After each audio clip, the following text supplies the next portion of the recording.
क्या आपको पता है हमारा स्टॉक मार्केट पहले कैसे चलता था? ट्रेड को कैसे सेटल किया जाता था? ये T+1 सेटलमेंट सिस्टम तो अभी है ना, इससे पहले कौन सा सिस्टम था? आप में से ज्यादा तो लोग अब ये कहेंगे T+1 से पहले T+2 था। सिंपल। ओके, T+2 से पहले क्या था और उससे पहले क्या था? अब शायद आप में से ज्यादातर लोगों को ये आइडिया नहीं होगा कि उससे पहले क्या था, बट डोंट वरी। हाँ, आज के इस वीडियो में हम लोग यही डिस्कस करेंगे कि कौन सा सिस्टम यूज किया जाता। ये वीडियो ना अब तक के वीडियो से कंप्लीटली अलग है। इस वीडियो में हम लोग ये जान के रहेंगे कि पहले स्टॉक मार्केट में कैसे ट्रेड को सेटल किया जाता था, और मोस्ट इंपॉर्टेंट ये सेटलमेंट का इवोल्यूशन कैसे कैसे हुआ, आखिर उस टाइम में जो स्टॉक सेटलमेंट का प्रोसेस था और अभी में क्या डिफरेंस है, और वो आखिर इवॉल्व कैसे हुआ। बस आपको करना क्या है, बस अपनी कुर्सी की पेटी बांध लीजिए। तो चलिए वीडियो को स्टार्ट करते हैं। नमस्कार दोस्तों, मैं हूं Aarav and welcome to Induja Capital. So let's start from the beginning. किसी भी स्टॉक को खरीदना और बेचने को ही ट्रेड कहते हैं। तो कोई भी ट्रेड होता था तो उसे सेटल कैसे किया जाता था, राइट? क्योंकि पहले T+1 और T+2 सेटलमेंट तो था नहीं, तो उनके ट्रेड्स को आखिर सेटल कैसे किया जाता था? पहले ना कोई प्रॉपर सेटलमेंट सिस्टम नहीं था जिसकी मदद से वो लोग अपने ट्रेड्स को सेटल कर सकते थे, बट वो लोग एक सिस्टम यूज करते थे जिसकी मदद से अपने ट्रेड को सेटल किया करते थे। चलो, ये तो पता चल गया कि पहले कोई सिस्टम हुआ करता था जिसकी मदद से ये लोग अपने ट्रेड्स को सेटल किया करते थे। बट अब आप ये पूछोगे कि आखिर ये सेटलमेंट सिस्टम था क्या, ये बताओ, और ये काम कैसे करता है, इसे भी देखते हैं। अब इस सेटलमेंट को समझने से पहले हम लोग ये देखेंगे कि एक ट्रेड में किन किन लोगों का पार्टिसिपेशन होता है, ये पहले देखते हैं। पहला, जो कोई भी इंसान या इंस्टीट्यूशन किसी भी शेयर्स को खरीदता है तो उसे बायर कहते हैं। और दूसरा, जो कोई भी इंसान या इंस्टीट्यूशन किसी भी शेयर्स को बेचता है तो उसे हम सेलर कहते हैं, राइट? एक और इंपॉर्टेंट इंसान होता है जो बायर और सेलर को मिलाता है थ्रू एनी मीडियम, या तो ऑफलाइन या ऑनलाइन, और उस ट्रेड को एग्जीक्यूट करवाता है, और उसे हम ब्रोकर कहते हैं। वैसे ट्रेड में और भी पार्टिसिपेंट्स इंपॉर्टेंट होते हैं, बट हम लोग बस 3 इंपॉर्टेंट पार्टिसिपेंट्स के बारे में डिस्कस करेंगे बस। अब हमारे पास 3 इंसान आ गए, पहला बायर, दूसरा सेलर और तीसरा ब्रोकर। सपोज किसी को रिलायंस के 100 शेयर्स खरीदने हैं और कोई इंसान को रिलायंस के 100 शेयर्स बेचने हैं, तो इस ब्रोकर का ये काम होता है कि उस बायर को इस सेलर से कनेक्ट करे और उस ट्रेड को एग्जीक्यूट करे। और उस ट्रेड में ब्रोकर का ये काम होता है कि वो बायर से कैश ले और उस कैश को सेलर्स को ट्रांसफर करे, और सेलर से शेयर्स लेकर उस बायर को ट्रांसफर करे। और इस पूरे ट्रेड में ब्रोकर ये मेक श्योर करता है कि कोई डिफॉल्ट ना करे, आइदर बायर और सेलर। और ऐसा तो है नहीं कि ब्रोकर हम लोग का रिश्तेदार है। Of course they will charge a commission, जिसे हम ब्रोकरेज कहते हैं। और ये जो पूरा प्रोसेस है ना, ये पहले कोई फिक्स प्रोसेस नहीं था। पहले कई बार सेलर्स अपने शेयर्स को ट्रांसफर करते ही नहीं थे बायर को, और ना ही बायर उस सेलर को पैसे देता था। ये जो पार्टिसिपेंट्स है बायर एंड सेलर, इनका कोई प्रॉपर फिक्स डेट नहीं था। ये जो पार्टिसिपेंट्स हैं बायर सेलर, ये लोग सेटलमेंट डेट को आगे पीछे कर सकते थे।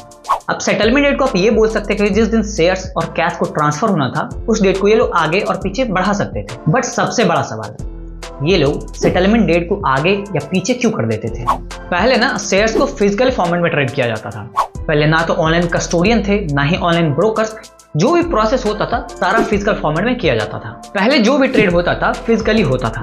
उस ट्रेड को सेटल करने के लिए एक्सचेंजेस 15 डे का टाइम देते थे ब्रोकर्स को। और ना प्रॉब्लम यही आती थी, 15 दिन काफी लंबा टाइम फ्रेम होता है स्टॉक मार्केट के पॉइंट ऑफ व्यू से। लेट्स सपोज उस टाइम का कोई सेलर 100 रुपीज का कोई शेयर बेच रहा है और उसे 15 दिन बाद उस शेयर्स के डिलीवरी देना है, और उसी समय उसे 100 रुपीज उस बायर से लेने हैं। और जब 15 दिनों के अंदर वो शेयर का प्राइस बढ़ जाता है, तो ले सपोज 100 रुपए का शेयर 150 तक पहुंच जाता है, तो अभी सेलर के मन में ग्रीडीनेस आ जाता है कि ये जो डील हुई थी वो तो 100 रुपीज पे हुई थी, बट उस अभी स्टॉक का प्राइस 150 रुपीज है, मीन्स 50% से भी ज्यादा का ग्रोथ है। तब वो सेलर शेयर्स की डिलीवरी देने से मना कर देता है, और वो बोलता है कि ये शेयर्स की डिलीवरी मैं अगले सेटलमेंट को दूंगा।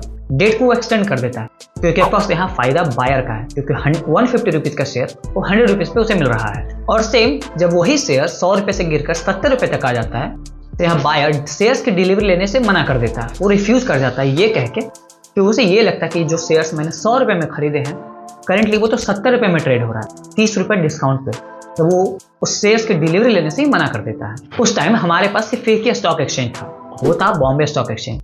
और उस टाइम यही बदला सिस्टम को वहाँ यूज किया जाता था। और इस बदला सिस्टम में काफी प्रॉब्लम होते थे बायर, सेलर और ब्रोकर तीनों को। और इस प्रॉब्लम को देखते हुए सेबी केम इनटू एक्शन और उसे 1993 में बैन कर देती है। बट ये इफेक्टिव मार्च 1994 से होता है, बट एक्सचेंज और ब्रोकर की वजह से बदला सिस्टम को 1996 में री इम्प्लीमेंट किया गया, और जुलाई 2001 में बदला सिस्टम को कंप्लीटली बैन कर दिया गया बाय द सेबी। अब आप ये सोच रहे हैं कि बदला सिस्टम तो बैन हो गया, तब ट्रेड को सेटल कैसे किया जाता था। चलो पहले कोई सिस्टम तो था, भले ही अच्छा सिस्टम नहीं था, कोई सिस्टम तो था जिसकी मदद से उस टाइम का ट्रेड को सेटल किया जाता था, बट अब तो वो भी नहीं है। And then over the counter exchange of India, जो एक इलेक्ट्रॉनिक एक्सचेंज है, उसने रोलिंग सेटलमेंट को इंट्रोड्यूस किया। रोलिंग सेटलमेंट सिस्टम एक ऐसा सिस्टम है जहां सिक्योरिटीज को कंटिन्यूअस डे बेसिस पे सेटल किया जाता है, डिपेंडिंग ऑन द डे आखिर वो ट्रेड कब लिया गया है। फिर आता है 2001, जब सेबी मार्केट में T+5 सेटलमेंट सिस्टम इंपोज करती है।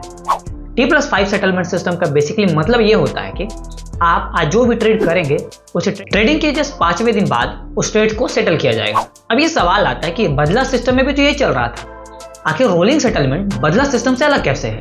पहला डिफरेंस ये है कि बदला सिस्टम में आप सेटलमेंट डेट को आगे या पीछे कर सकते हैं, बट रोलिंग सेटलमेंट सिस्टम में आप सेटलमेंट डेट को आगे या पीछे नहीं कर सकते, दे आर फिक्स। दूसरा है टाइम सेविंग। बदला सिस्टम में शेयर्स की डिलीवरी होने में काफी टाइम लगता था, और वही रोलिंग सेटलमेंट सिस्टम में शेयर्स की डिलीवरी फास्ट हो गई एज कंपेयर टू द बदला सिस्टम। इस पूरे बदला सिस्टम में एक और प्रॉब्लम था, पेमेंट क्राइसिस। होता यह था कि शेयर्स के डिलीवरी के टाइम कई बार बायर्स कैश देने में डिले कर देते थे या तो रिफ्यूज कर जाते थे। इसकी वजह से पेमेंट क्राइसिस हो जाता था। होता यह था कि शेयर्स की डिलीवरी देने के टाइम कई बार बायर्स पेमेंट में या तो डिले कर देते थे, नहीं तो डिफॉल्ट कर देते थे, जिसकी वजह से क्राइसिस सिचुएशन क्रिएट हो जाता था। और कई हद तक इस रोलिंग सेटलमेंट सिस्टम में क्राइसिस कम जाता है। इनिशियली सेबी सिर्फ 200 कंपनीज पे ही T+5 सेटलमेंट सिस्टम इंपोज की थी, and SEBI every week settlement system में कंपनीज ऐड करती गई, एंड सेबी इस T+5 सेटलमेंट सिस्टम को रिप्लेस कर देती है with T+3 settlement system in April 2002। और सेबी ये बात बहुत अच्छे से जानती है कि किसी भी ट्रेड को सेटल होने में जितना ज्यादा टाइम लगेगा, इन्वेस्टर्स के लिए उतना रिस्क बढ़ता जाएगा। बेसिकली ये T+5 डे सेटलमेंट और T+3 डे सेटलमेंट में ज्यादा डिफरेंस नहीं है।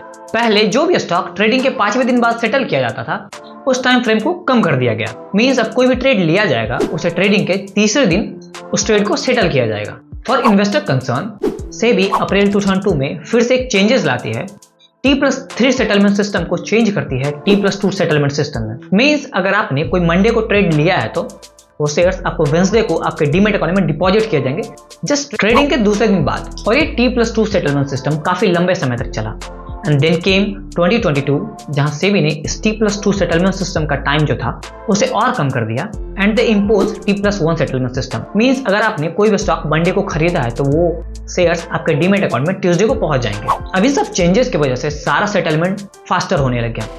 पॉइंट इज, अब इस सारे चेंजेस लाने से इन्वेस्टर का क्या फायदा हुआ। पहला, काउंटर पार्टी रिस्क काफी कम हो गया, और दूसरा, फास्ट सेटलमेंट के कारण मार्जिन कॉस्ट काफी हद तक कम हो गया। थर्ड, वो अपने कैपिटल को और भी अच्छे तरीके से इफिशिएंटली मैनेज करने लगे। And last, more of that, settlement system काफी सिंपल होता चला गया डे बाय डे, और शेयर्स के डिलीवरी में डिफॉल्ट भी काफी हद तक कम हो गए। And the good part is that SEBI यहीं तक नहीं रुकी। सेबी इज प्लानिंग बाय 2024 कि वो T+0 सेटलमेंट इंपोज कर पाए। जो भी आप शेयर्स खरीदे उसे सेम डे ही आपके डीमैट अकाउंट में डिपॉजिट किए जाए। And even bye 2025 SEBI is planning for instantaneous settlement system. किसी भी ट्रेड का सेटलमेंट इंस्टेंटली किया जाए, just like the UPI payment system. जब से शेयर्स को डिमेटलाइज किया जा रहा है और इस ट्रेडिंग सेटलमेंट सिस्टम को फास्टर किया जा रहा है, इस चेंजेस का एक ऐसी कंपनी है जिससे डायरेक्ट बेनिफिट मिलता है। और अगर आपको उस कंपनी का नाम पता है तो let us know in the comment box. और ये था पूरा एनालिसिस, पूरा स्टॉक मार्केट का सेटलमेंट साइकिल का एवोल्यूशन का। पहले कहां था, अभी हम लोग कहां हैं, सेटलमेंट साइकिल कैसे होता है और फ्यूचर में कैसे होने वाला है। आज के वीडियो यहीं पे खत्म करते हैं, मिलते हैं किसी दूसरे वीडियो में, तब तक के लिए जय हिंद। Thanks for watching.